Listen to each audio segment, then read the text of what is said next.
que aquí, aunque no se ve tan serio el problema, ¿verdad? Si tiene eritema, tiene esta pequeña lesión de acné, por ejemplo, y tiene estas telangiectasias, que son como las características de la rosácea, que es como la forma de acné del adulto. Ay, me le moví. Entonces, lo primero que tenemos que checar, ¿no? El color. Entonces, eso está fácil, ¿no? Vamos a pasar a lo que es humedad y untuosidad. Humedad, como su nombre lo dice, nos habla como de la hidratación. Entonces, pues hay que checar que la piel esté bien hidratada. Y la untuosidad, digamos, esto depende de las glándulas sebáceas. Obviamente, pues no, nadie quiere tener la cara así, ¿verdad? Así como más hacia la untuosidad. Lo ideal es como que esté más hidratada, pero con un aspecto más, ¿cómo se dice? Más mate, matificado. ¿Me regreso un poquito?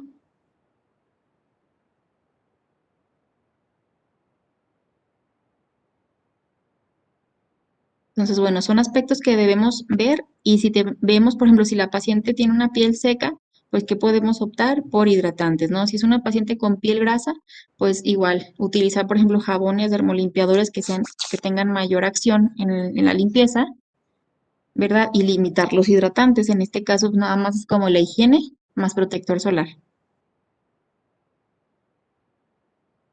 Entonces, este aspecto también está sencillo. El tercer aspecto de la piel que debemos evaluar es el turgor y la elasticidad. No es lo mismo, pero se parece. El turgor es la resistencia que se aprecia al efectuar un pliegue en la piel.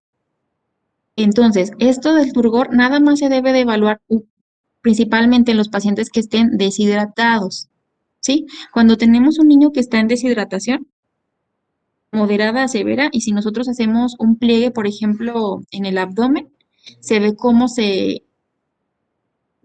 eh, o sea, lo estiramos y cuando lo soltamos no se regresa de manera rápida, se tarda. Y la elasticidad, pues es la rapidez que desaparece un pliegue al soltar la piel. Y bueno, esta elasticidad es máxima en los bebés y está muy disminuida en los ancianos. ¿Por qué? Pues porque se va perdiendo todo el colágeno y la elastina. Que bueno, de hecho, ¿alguien sabe cuándo empieza el envejecimiento?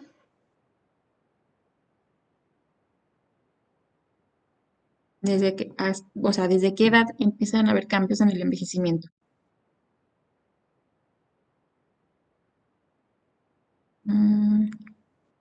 60, ¿no? 30, poquillo. Desde los 25 ya empiezan a haber cambios y ya a los 30 pues ya se empieza a hacer más evidente que la arruguita, ¿verdad? Pero desde los 20, ¿ustedes ahorita qué edad tienen? 19, 21, 19. Entonces, bueno, la verdad es que por eso la importancia de cuidarse. Y por ejemplo, nosotros bueno, aquí en Aguascalientes, que digamos el sol sí como que sí es un poco perjudicial, pues sí recomendarles ya el protector solar, ¿no? Independientemente aunque estén en casa, utilizarlo. Entonces, bueno, eso es nada más anuncio, ¿verdad? Listo. Doctora, una pregunta. Entonces, la diferencia en sí entre turgor y elasticidad, ¿cuál sería? Que los defina uno u otro. Pues el turgor es la resistencia, ¿verdad? O sea, digamos o sea, es que las dos cosas se evalúan de la misma manera, ¿verdad? Jalando la pielecita. El turgor es cuando se resiste y se tarda mucho en llegar a su lugar. Y la elasticidad, pues digamos, pues así o sea, que hacemos lo mismo, pero desaparece rápidamente.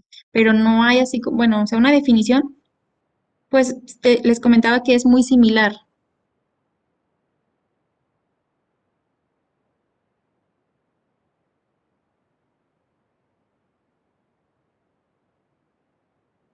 ¿Qué más? ¿Qué más, chicos? La temperatura. De la temperatura no hay mucha información, ¿verdad? Esto generalmente, pues, la temperatura aumenta en las zonas de inflamación.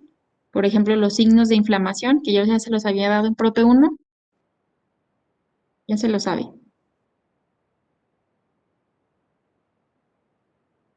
Rubor,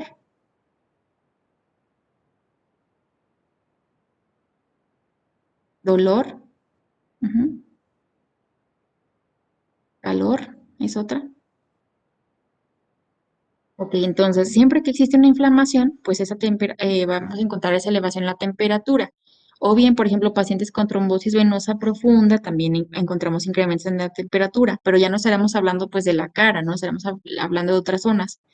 Y la temperatura va a estar disminuida, por ejemplo, en casos de alguna insuficiencia una insuficiencia arterial o alguna mala circulación, ¿verdad? O una isquemia localizada. Por ejemplo, no sé, algún paciente que va a, no sé, a Canadá y va a esquiar y no sé, se expone demasiado al frío, puede llegar a sufrir alguna isquemia. Y esto será como lo más importante que vamos a explicar de la piel, que son las lesiones cutáneas. Entonces, tenemos que ver diferentes características de las lesiones cutáneas. Una, la evolución. Siempre tenemos que preguntar el tiempo de evolución. Ver la ubicación, si están muy localizadas, si están generalizadas, qué distribución tiene, si es centrípeta o centrífuga, es decir, si aparecen del centro del centro hacia la periferia o de afuera hacia el centro. ¿Sí? Esto de distribución centrípeta y distribución centrífuga se utiliza más para las enfermedades exantemáticas, que son, por ejemplo, varicela, sarampión, exantema súbito, todo ese tipo de enfermedades. ¿Qué más tenemos que checar? Si las lesiones tienen una confluencia, es decir, cuando digamos una lesión se apega a otra, ¿verdad? Si tiene síntomas asociados, ahorita le regreso un poquito, por ejemplo, si esa lesión le genera dolor, si genera prurito, ¿qué otra cosa podría ser de síntomas asociados en la piel? Pues sí, principalmente es eso, ¿no? O sea, las lesiones de la piel nada más nos generan algunas dolor, comezón, ajá, ¿qué más? Pues principalmente. ¿Y en qué circunstancias aparecen? O sea, hay que preguntar aquí a circunstancias en las que aparecen, es como preguntar el entorno de los atributos del síntoma que ya se lo saben. Es como investigar factores de riesgo. Por ejemplo, ¿cuál, cuál se les ocurre?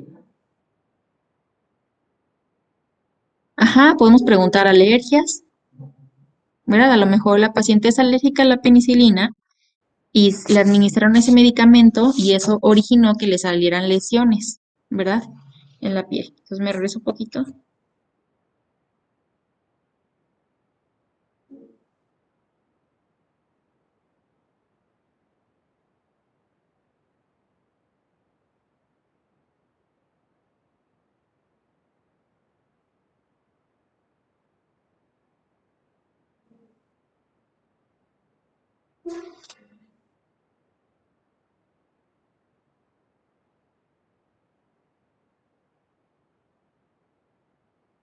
Bueno, ahora vamos a ver cómo se clasifican las lesiones. Aquí sí me gustaría que me dieran aportaciones de qué investigaron antes de comenzar.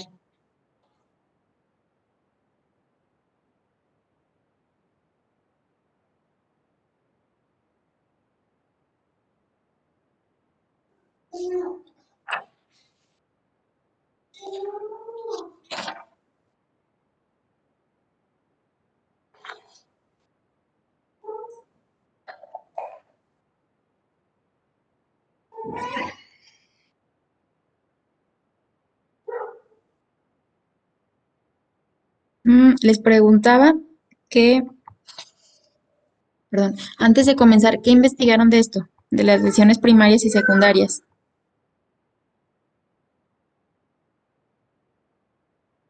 Yo le digo, ay, perdón, yo le digo en cuanto a las primarias, ¿Ok?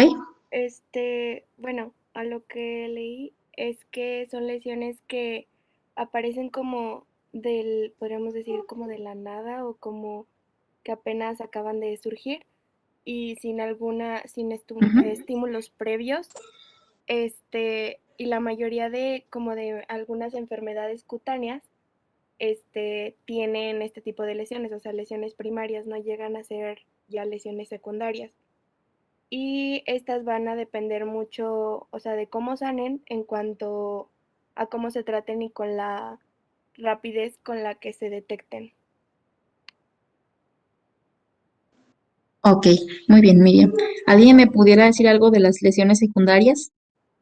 Yo leí de la secundaria sobre que se formaban a partir como de alguna patología que ya tenía. Por ejemplo, de Como algo. que se podía formar alguna úlcera o alguna cicatriz. Muy bien. Por ejemplo, la cicatriz, pues es una lesión secundaria, pues de muchas patologías, ¿no? Una de ellas, por ejemplo, el acné, ¿no? Esa se entraría como lesión secundaria. Alma, y aquí ya le puse palomita. ¿Alguien más que quiera aportar algo antes de comenzar?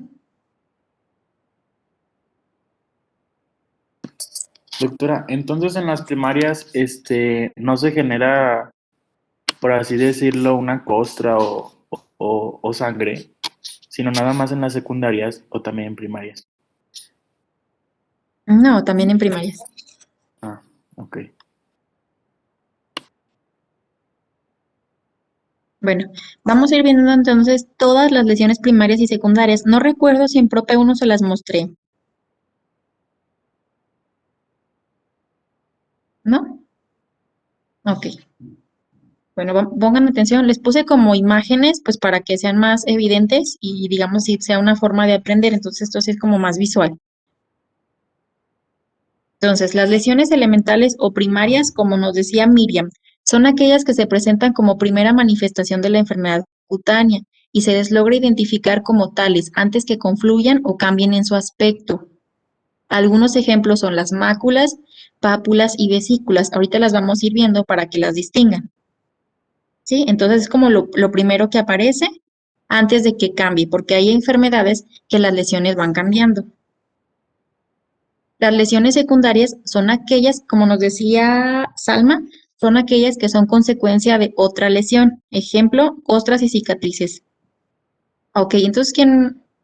Jonathan sí tenía entonces, sí lo ubicó, sí lo clasificó bien, ¿no? ¿Sí fue Jonathan?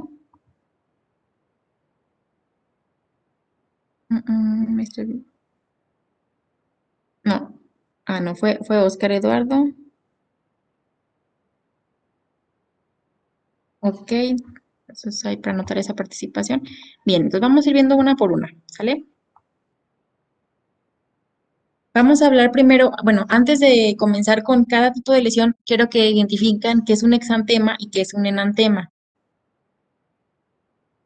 Un exantema es cuando, digamos, las lesiones están en forma difusa en todo el cuerpo. Puede ser el exantema morbiliforme del sarampión, exantema de la varicela. Es decir, son todas las enfermedades exantemáticas, ¿sale? Y el enantema es el compromiso de las mucosas.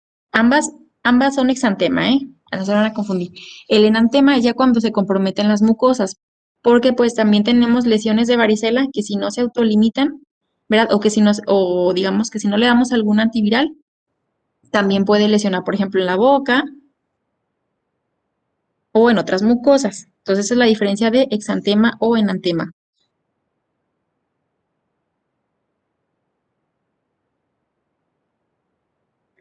Entonces, vamos a empezar con la descripción de estas lesiones. Eritema es un enrojecimiento de la piel, ¿verdad? Como por ejemplo, en cuáles hemos visto que, en qué fácil encontrábamos eritema en las mejillas,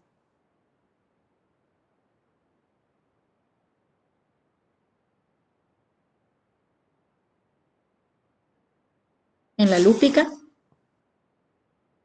muy bien, y en la de Cushing, muy bien. Pero así para irlo relacionando con lo que vamos viendo. Eritema es simplemente enrojecimiento de la piel. Mácula, las máculas son como, como digamos manchas.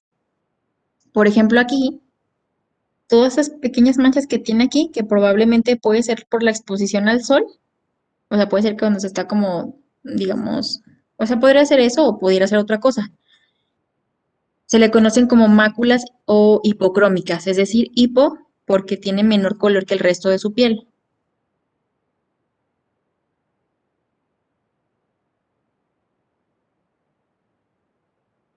También puedes, por ejemplo, si la mácula es por un depósito de melanina, encontramos una mácula hipercrómica.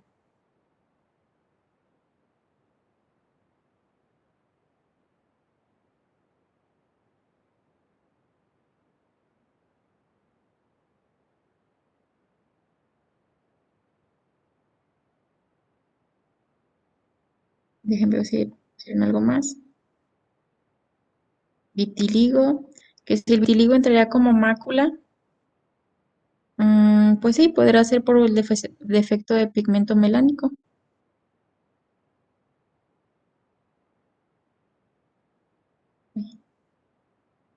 Aquí tenemos otro ejemplo de mácula que se llama mancha en vino de Oporto. Y bueno, su nombre real es un hemangioma. Esto no se va a quitar así nunca, ¿verdad? Es algo, digamos que siempre se nace con ello, pero sí hay formas como de tratar de atenuar el color, o sea, como hacerlo más como camuflaje.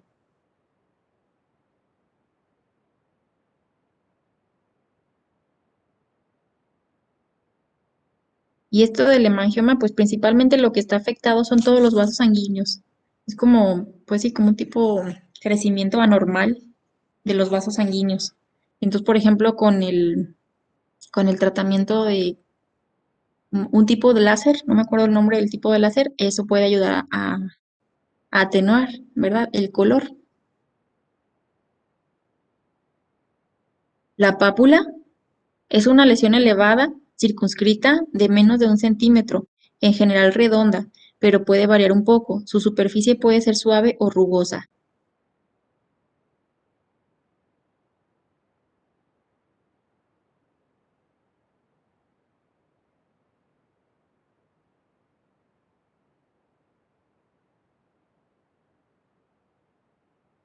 Nódulo. Se parece mucho a este, no tengo imagen, creo que no les puse imagen, pero básicamente es lo mismo.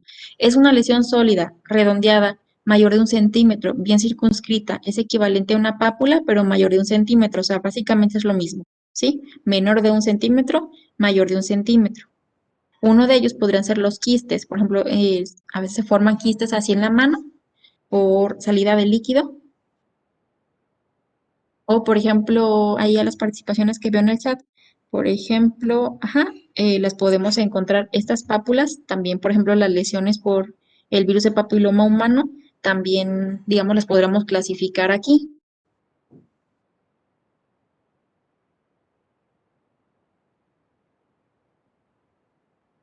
Después, tumor es una lesión que se produce por proliferación celular, puede ser benigna o maligna.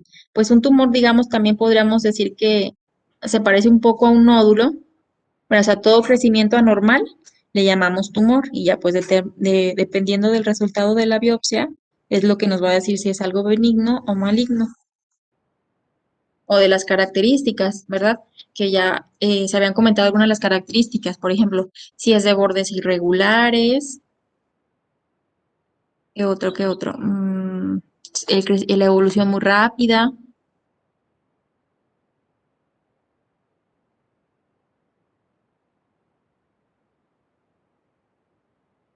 Bueno, pasamos con vesícula y se parece un poquito a uno que ya vimos, ¿verdad? Nada más que aquí la diferencia es que no es sólido, sino es líquido. Es una lesión de contenido líquido, bueno, levantada, de aquí se levantada, pero es lo mismo, circunscrita de menos de 1 centímetro, con una cubierta que generalmente está a tensión y el contenido pues se ve claro. ¿Por qué podemos tener una vesícula? Por ejemplo, puede ser una quemadura, hasta una quemadura solar o una quemadura pues en sí con algo caliente, con la plancha, con la estufa, ¿verdad? O también la podemos encontrar en ciertas enfermedades exantemáticas. O por ahí, ¿cuál otra? Bueno, sí, principalmente. Lo que se recomienda es que las vesículas no se revienten, ¿verdad? Porque se pueden infectar o nos pueden dejar cicatriz.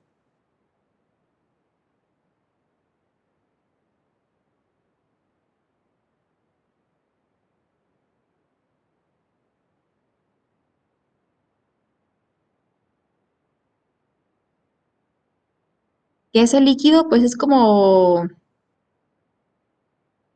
No, no es pus, es como contenido, o sea, como un tipo de reacción que hace el cuerpo, pero, o sea, no, propiamente pus no es. Se parece a la ampolla, nada más que la ampolla es más grande. Mira, vesícula es menor de 1 centímetro y la ampolla o bula es casi lo mismo, pero nada más que es de mayor tamaño. Por ejemplo, aquí tenemos dos lesiones con contenido líquido, ¿verdad? Aquí tenemos una vesícula y aquí tenemos una ampolla o bula.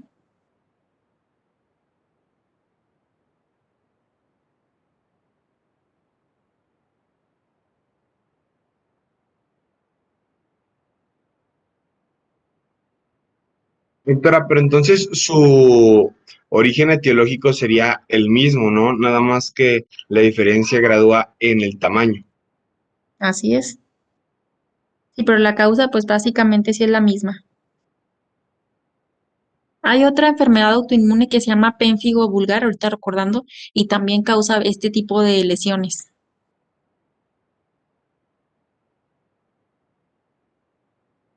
Bueno, vamos con la pústula, ¿verdad? Yo creo que ustedes tal vez ya pasaron esta etapa, pero aquí sí hay pus, así como dice Oscar. Es una vesícula, o sea, bueno, es que no debemos decir es una vesícula, porque no, porque se comentó que la vesícula contiene material líquido, pero bueno, podemos poner mejor. Entonces, es una lesión con material purulento, ¿verdad? Como por ejemplo las lesiones de acné, o por ejemplo también aparecen en la barba, también pueden aparecer ahí cuando se infecta el folículo, pues también aparecen esas pústulas.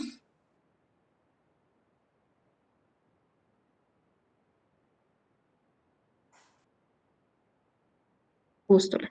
Luego vamos con escama. La escama, pues, aunque su nombre sí dice, escama realmente es cuando vemos una piel muy seca, ¿no? Pero digamos como una acumulación eh, más extensa.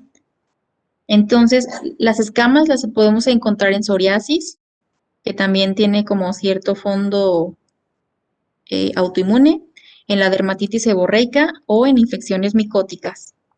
Por ejemplo, de otra dermatitis extosa.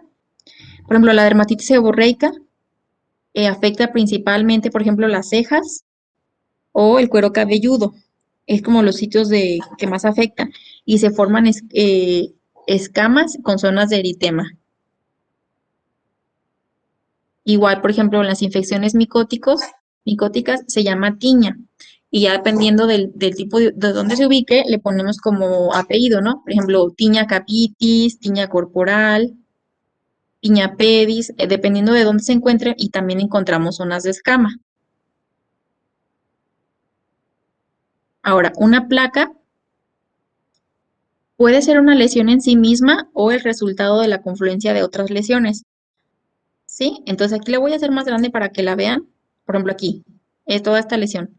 ¿Ustedes qué les parece? Si me pueden dar dos lesiones, ¿cuáles me dirían?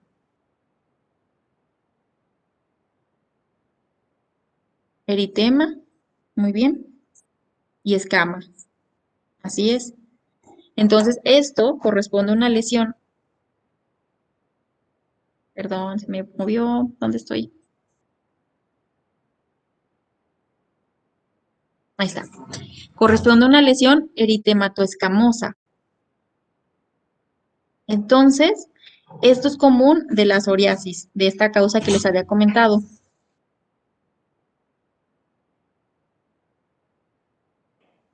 Los pacientes con psoriasis, de hecho hay hasta clínicas de psoriasis así para atender esto porque es muy difícil de controlar y de hecho los pacientes mejoran mucho cuando cambian de ciudad. Cuando se van y viven a la playa, mejora sustancialmente esta patología. ¿Por qué? Porque no lo sé, la verdad, pero sí se benefician mucho de eso. Entonces, por ejemplo, vivir un paciente con psoriasis que viva en una zona fría, pues va a ser perjudicial para su piel.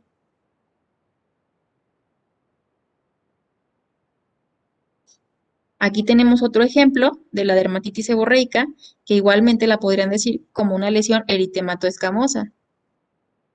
Esto, hay muchas personas que luego piensan así como de, es que no tiene buena higiene, ¿no? O sea, se le formó eso porque no tiene buena higiene. O piensan, está seco, entonces le pongo hidratante. de verdad, le pongo una Nivea, por ejemplo, una crema hidratante, pues para que se le quita, y no, o sea, va a ser perjudicial. Aquí sí ocuparía un shampoo específico para esta zona, uno que se llama, por ejemplo, Cebril, y contiene diferentes sustancias, entre ellas,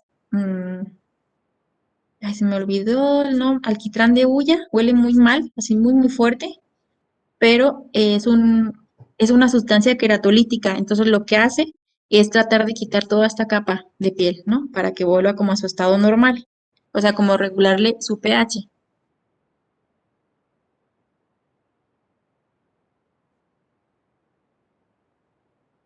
Ahora, erosión es una lesión debida a pérdida de la epidermis, sin comprometer la dermis. Al sanar no deja cicatriz. La erosión sería como un raspón, ¿no?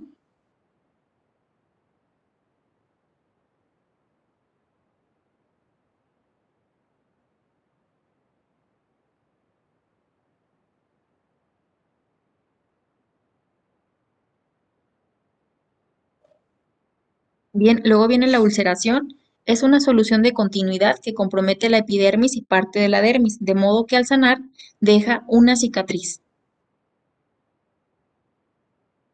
Si la ulceración es lineal, se llama fisura, y si la ulceración afecta a una mucosa, se le llama afta. Se parece poquito a lo del enantema, ¿verdad? Me regreso poquito.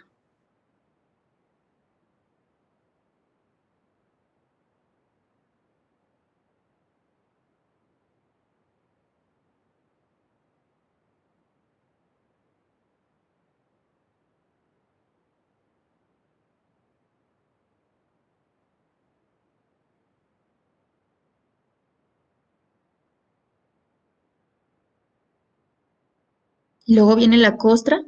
Es una lesión que se produce por desecación de exudados.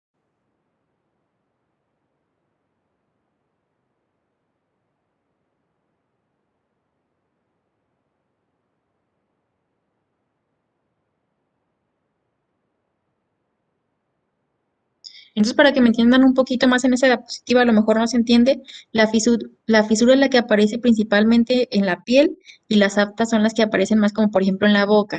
Así será como una diferencia, ¿no? Anatómica. Entonces, bueno, la costra, ¿verdad? Por alguna caída. Y luego ya viene la famosa cicatriz, que pues obviamente pues es una lesión secundaria, ¿verdad? Y existen diferentes tipos de cicatrices, desde atróficas, hipertróficas o queloides. Entonces, la queloide, aunque corresponde a una cicatriz hipertrófica, es más severa. ¿Por qué? Porque generalmente una cicatriz queloide adopta este aspecto de que sobresale de la piel, pero además cambia el color de la piel. Y una zona que es, digamos, en las personas que tienden a ser queloides, donde más se afecta es en la cara y en el esternón. Entonces, por ejemplo, el famoso microblending, que se usa, ¿verdad? Ahorita, si una persona tiende a tener cicatriz queloide, imagínense que se haga ese procedimiento, pues cómo le va a quedar la ceja. Entonces, por eso es importante, bien que sepan si, bueno, o sea, que el paciente sepa realmente cómo es su cicatrización. O un tatuaje, imagínense si se hace un tatuaje, un paciente con cicatrización queloide, qué mala suerte, ¿no?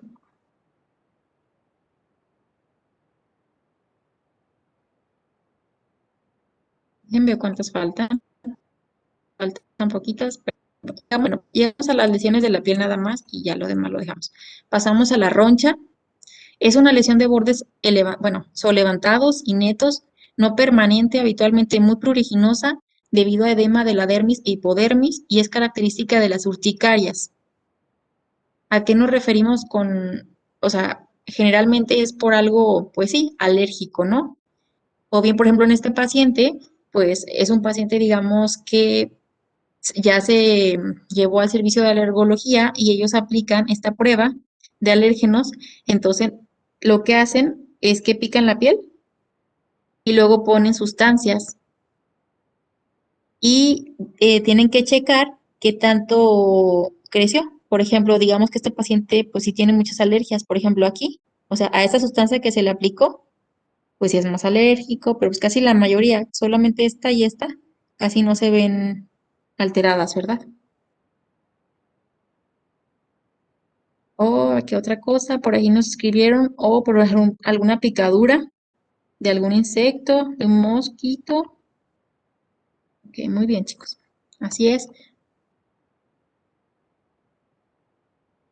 La liquenificación es otra lesión secundaria que se da sobre todo por secuela de prurito, o sea, un paciente que tiene alguna lesión y que está continuamente rascándose y rascándose, lo que va a originar es esta liquenificación, que básicamente es un engrosamiento de la epidermis y a veces de la dermis.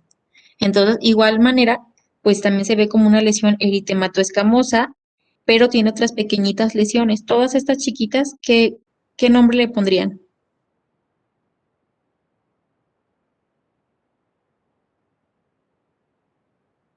Todas estas rojitas. Pues costra, ¿no? Costra. Ajá. Vamos con las telangiectasias. Este caso está muy severo, ¿verdad? Casi nadie se deja tanto tiempo así para ir a consulta, pero sí pueden encontrar así pacientes, casi que más que nada empiezan a afectar aquí ya o rápidamente van, ¿verdad? Pero bueno, ese sí es muy severo. Las telangiectasias son las llamadas arañas vasculares, que luego así la gente las conoce, ¿verdad? Ah, es que me salieron unas arañitas vasculares. Y aunque es muy común encontrarlas en las piernas, ¿verdad? Por problemas de insuficiencia venosa, las podemos encontrar también en la piel por la patología que les comentaba que se llama rosácea. Entonces, esta paciente muy probablemente lo que tiene es rosácea, que no vemos ninguna lesión de acné, pero sí se ve todo con eritema y con esas lesiones, esas telangiectasias aracneiformes.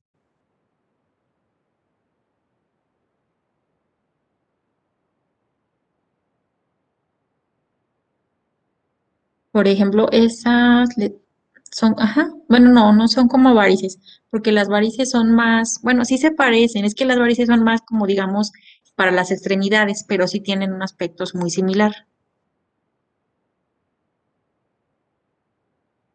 Luego las petequias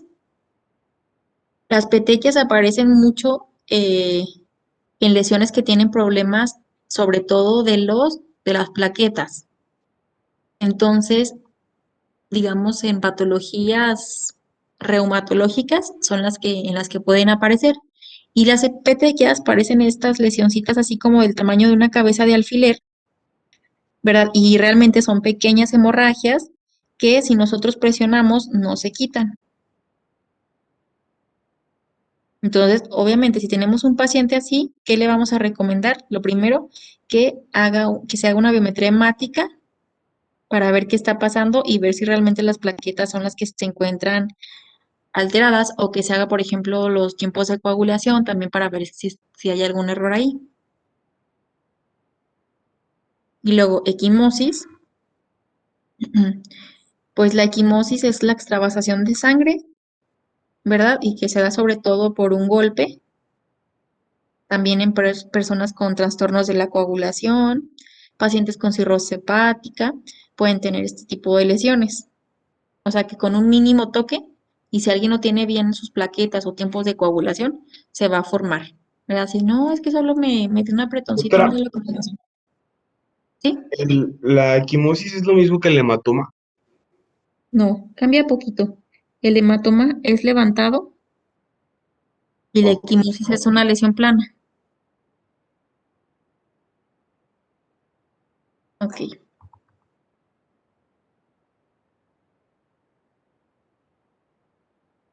Efélide son las pequitas que digamos también podrían ser, qué nombre le dimos a las manchas hipercrómicas? ¿Quién se acuerda? Mácula, así es. También o sea, pudieran describir como máculas hipercrómicas, pero la verdad es que ya tienen este nuevo término que es efélide, que son las pequeñas pequitas, ¿no? Y bueno, ahí está. ya esto yo creo que ya lo dejamos para la siguiente sesión. ¿Les parece bien? Entonces, ¿qué más? Para la siguiente sesión, ahí lo dejé de compartir, pero ahorita aquí lo checo en mi computadora. Para la siguiente sesión, entonces, terminamos de ver la parte de pelo y uñas, que ya son poquitas diapositivas. Y vamos a empezar con bueno, sistema linfático, que yo creo que no nos tardamos mucho porque son cosas que ya vimos en la exploración de cuello, y signos vitales de igual manera también ya lo vimos, o sea, nada más como recordatorio. Pero les voy a poner un caso integrador de algunas lesiones de la piel para que, o sea, para que veamos como, o sea, para que vean si aprendieron o no. Entonces, tenemos clase, déjenme ver.